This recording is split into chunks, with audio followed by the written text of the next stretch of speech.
Hello students of class 9, welcome to our bio class.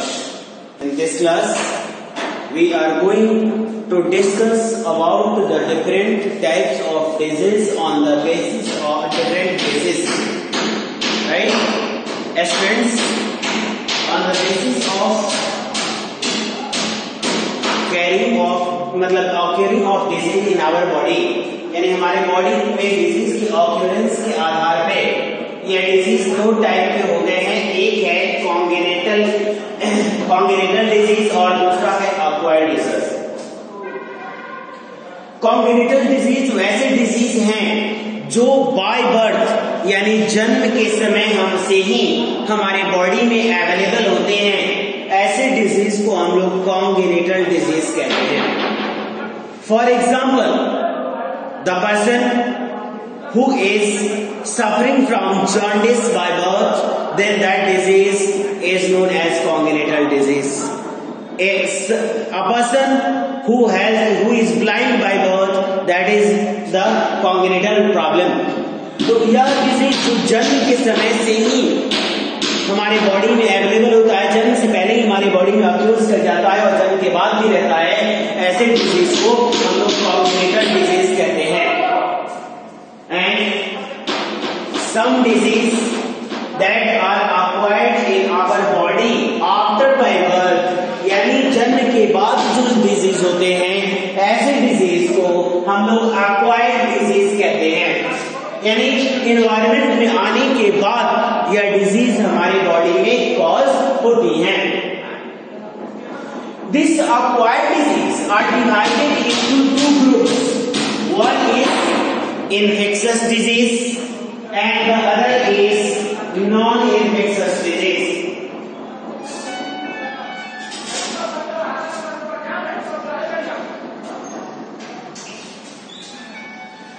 Infectious disease का मतलब होता है ऐसी डिजीज जो एक पर्सन से दूसरे पर्सन तक ट्रांसमिट हो सकती हैं। ऐसी डिजीज को हम लोग इन्फेक्शियस डिजीज कहते हैं। अब यहां पर देखेंगे कि इन्फेक्शियस डिजीज कौन कौन सा है। तो जैसे डायरिया है, कोलेरा है, टाइफाइड है, चाहे आपको टीबी है, जॉन्डिस है, these are called infectious disease. यानी ऐसी डिजीज कौन सी डिजीज कहलाएंगी? इन्फेक्शियस डिजीज कहलाती हैं। Infectious disease are also divided into two groups. One is contagious and the other is non contagious disease. अभी कंटेजियस का मतलब क्या हुआ?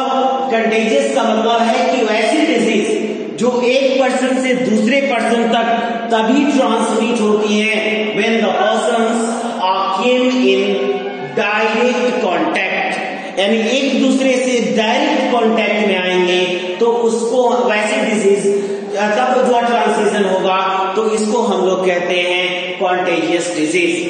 जैसे एड्स है, सिफिलिस है, गोनोरिया है and some also other types of disease are transmitted from person to person after coming in contact with direct after coming in direct contact with the patient। यानी एक हेल्दी पर्सन से एक infected person से एक healthy person तक तभी transmit होगा जब दोनों एक दूसरे के कांटेक्ट में आएंगे। And the second is non contagious disease, यानी ऐसी डिजीज जो एक दूसरे के कांटेक्ट में नहीं आने के बावजूद वह डिजीज स्प्रेड हो सकती है, तो ऐसी डिजीज को हम लोग नॉन कंटेजियस डिजीज कहते हैं।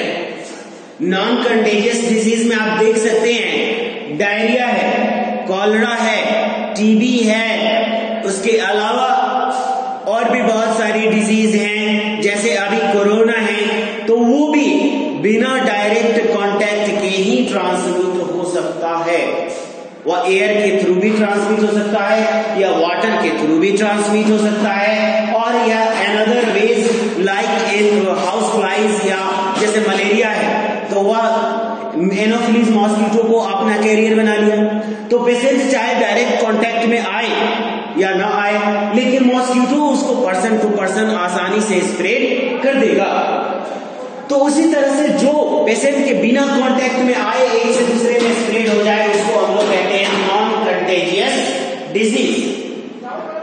And this non infectious disease यानी ऐसी डिजीज जो पर्सन टू पर्सन ट्रांसमिट नहीं होती है। ठीक है, अगर हम उस पेशेंट के साथ कोई हेल्दी पर्सन बैठ भी जाता है, खा भी लेता है ना, तो भी उससे एक पर्सन से दूसरे पर्सन तक हुआ ट्रांसमिट ना हो, ऐसी डिजीज को हम लोग नॉन इन्फेक्शियस डिजीज कहते हैं। ये नॉन इन्फेक्शियस डिजीज जो है या डिफरेंट टाइप्स में डिवाइड की गई हैं, जिसमें the first type is deficiency disease. What is deficiency disease? The disease that is caused in our body due to the lack of some certain type of nutrients या a certain type of nutrients in our diet for longer duration। यानी हम खाना तो खा रहे हैं लेकिन उस खाने में कुछ खास तरह के न्यूट्रिएंट्स ऐसे हैं जो लंबे समय तक हमारे डाइट से डिसअपियर्ड हैं, गायब हैं, हमें नहीं मिल पाते हैं। तो ऐसे डिजीज को तब जो डिजीज कॉज होता है उसे हम लोग डिफिशियंसी डिजीज कहते हैं।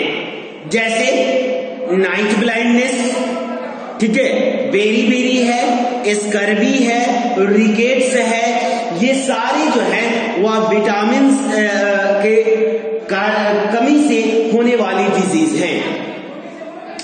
कार्बोहाइड्रेट की कमी हो जाएगा डाइट में तो उससे भी डिजीज हो सकती है। प्रोटीन की कमी हो जाए उससे भी डिजीज हो सकती है। तो जो भी न्यूट्रिएंट्स की कमी से डिजीज होती है that is counted as deficiency disease.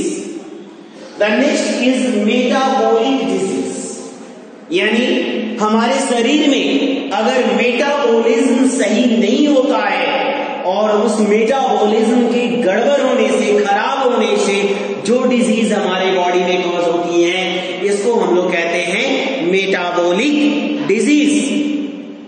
जैसे अगर किसी पर्सन हुई सफरिंग फ्रॉम हाई शुगर यानी डायबिटीज का शिकायत है, उसे डायबिटीज हो गया है, तो इसका मतलब है कि उसमें शुगर का जो मेटाबॉलिज्म है वह प्रॉपर नहीं हो पा रहा है। कोई पर्सन है जो लो शुगर से सफर कर रहा है, इसका मतलब है कि उसमें शुगर का जो है मेटाबॉलिज्म फास्टली हो रहा है ना। तो अगर मेटाबॉलिक डिसऑर्डर के कारण जो डिजीज होता है उसको हम लोग मेटाबॉलिक डिजीज कहते हैं। नेक्स्ट है डीजेनरेटिव डिजीज, यानी हमारे शरीर में एक्स्ट्रा टिश्यूज का डेवलपमेंट होने लगता है, हमारे शरीर में डीजेनरेशन प्रोसेस स्टार्ट हो जाता है, तो इसको हम लोग डीजेनरेटिव डिजीज या इसको हम लोग कैंसर कहते हैं। डीजेनरेटिव डिजीज या इसको क्या कहेंगे? कैंसर कहते हैं। And the next is that metabolic allergy, यानी हमें किसी खास चीज से एलर्जी हो जाती है।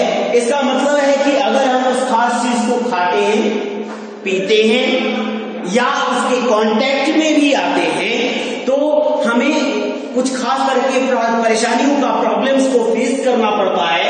तो ऐसे प्रॉब्लम्स जो कॉज होते हैं वह due to the metabolic allergy. ठीक है, जैसे कोई पर्सन अगर दूध पीता है और दूध पीने पर उसे वॉमिटिंग होने लगना, यानी ये कॉमनली कि हमेशा हो जा रहा है कि जब भी हम दूध पीते हैं देन हमें वॉमिटिंग होने लगता है। कोई पर्सन है जो मान लीजिए कि वह किसी अनदर टाइप ऑफ फ्लावर के कांटेक्ट में आता है और उसे छींक होने लगती है, जुकाम हो जाता है, सर्दी हो जाती है, बुखार हो जाता है।